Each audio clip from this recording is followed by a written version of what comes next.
Quais são os passos para você montar uma reserva de emergência?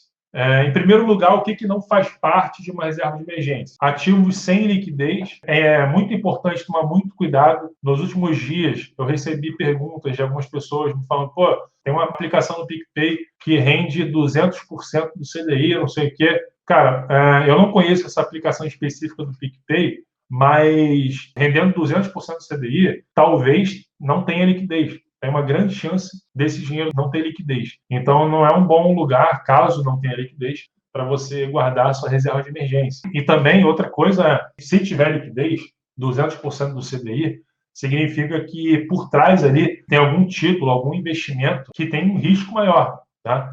Então, também é importante tomar cuidado, porque muitas vezes você tem uma aplicação de renda fixa que, assim, tem alta liquidez, só que o risco de crédito ela é alto, tá? Então, o que significa o risco de crédito? Por trás tem um banco ali, um banco pequeno, que tem uma chance maior de quebrar do que um outro banco maior, mais sólido e etc. Ou uma financeira, enfim.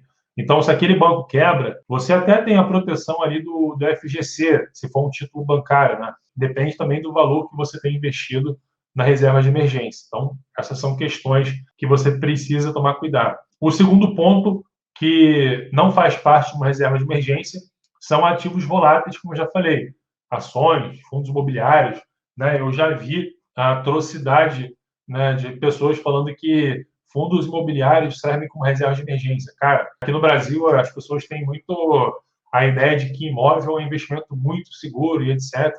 E tá, beleza, pode ser mais seguro do que outras coisas, mas fundo imobiliário oscila na bolsa o tempo todo, assim como as ações. Podem ser até menos voláteis do que as ações, mas oscilam o tempo inteiro. E uma terceira coisa que você precisa tomar cuidado ao montar uma reserva de emergência é que você precisa ter o mínimo ali recomendável para você ter algum conforto, alguma tranquilidade com relação a isso. Então, o primeiro passo para você montar uma reserva de emergência, em primeiro lugar, você precisa entender qual é o seu custo de vida. O que é custo de vida? Custo de vida não é salário, tá? Ah, Guilherme, eu ganho, sei lá, 10 mil reais por mês. O custo de vida não é o seu salário, porque a ideia é que você gaste menos do que ganha, né? Mas por que eu estou falando isso?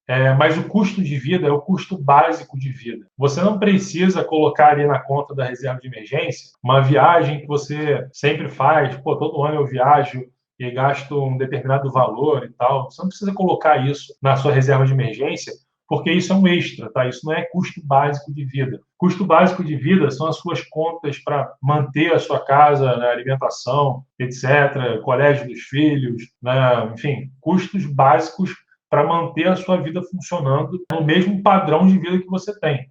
O segundo passo é definir o tamanho da sua reserva de emergência. Então, o que eu diria que é o mínimo recomendável? Tá? Isso, claro, que depende de cada um. Mas eu diria que o mínimo recomendável são 6 vezes o valor do seu custo básico de vida. Por que 6 vezes?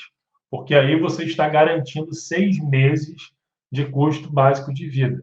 Então, se o seu custo de vida é 5 mil reais, 5 vezes 6, 30. Né? Então, a sua reserva de emergência precisa ser de, no mínimo, 30 mil reais. Só que esse é o mínimo, porque a gente já viu, né, há um tempo atrás, se eu falasse para vocês isso há 2 anos atrás, como eu falei para algumas pessoas há 2 anos atrás, eu falava assim, cara, o ideal, o melhor dos mundos, é que você tenha 24 vezes o valor do seu custo de vida. E as pessoas falavam, pô, mas isso é muito, caraca, até eu chegar lá vai demorar, e aí eu vou, ficar ali investindo só na reserva de emergência e eu não vou poder fazer outros investimentos, pô, vai demorar muito. E eu falava, cara, beleza, você pode ir fazendo isso aos poucos e tal, mas esse é o ideal, 24 vezes.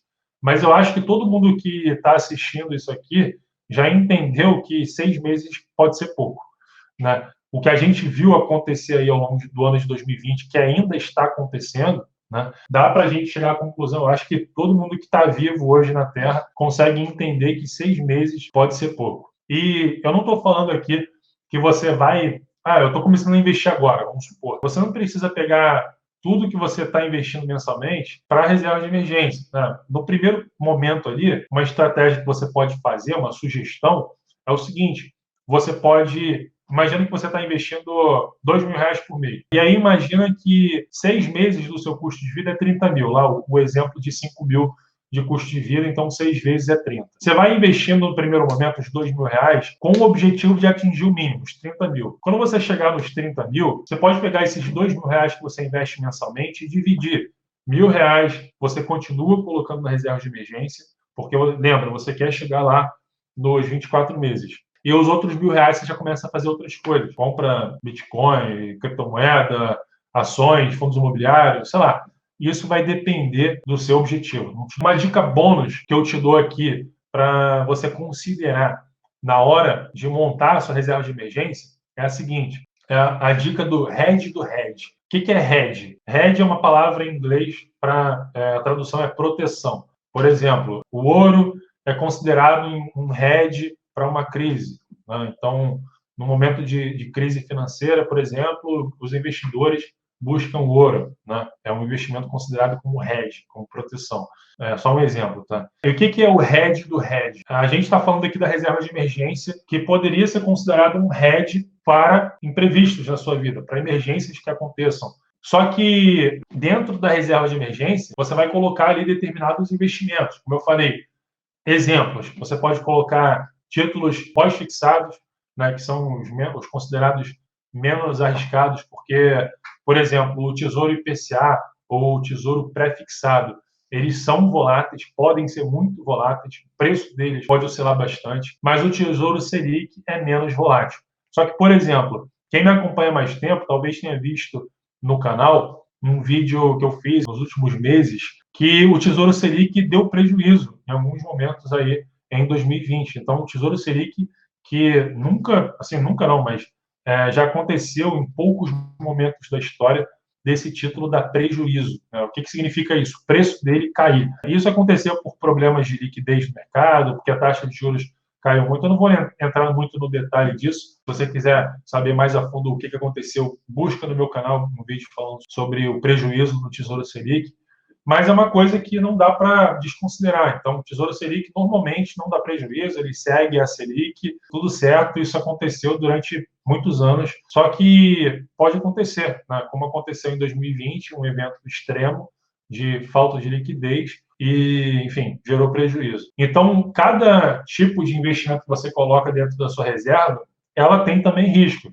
Então, é um erro, por exemplo, as pessoas acharem que títulos de renda fixa não têm risco. Então, o hedge do hedge é você entender o que você está colocando na sua reserva de emergência e como que você pode proteger aquilo, né? Por exemplo, cara, eu vou colocar aqui na minha reserva de emergência, uma parte dela, eu vou colocar um título que, numa conta de um banco digital, do PicPay, sei lá o quê, vamos supor que o PicPay esteja dando 150% do CDI, com proteção da FGC, etc., e com liquidez diária, tá? Vamos supor. Só que aí você já sabe, porque eu falei, que 150% do CDI com liquidez diária é provável que por trás ali tem um título que tem um risco um pouquinho maior do que um Tesouro Selic ou um título de um banco grande. Então, sabendo disso, você não vai colocar todo o seu dinheiro da sua reserva de emergência nesse título, nessa conta digital. Então, você pode colocar uma parte nessa conta digital, mas você usa um outro título de um nível de risco AAA, por exemplo, um Tesouro Selic ou um título de um banco grande, como hedge contra esse investimento. Porque se acontecer algum problema com esse título lá,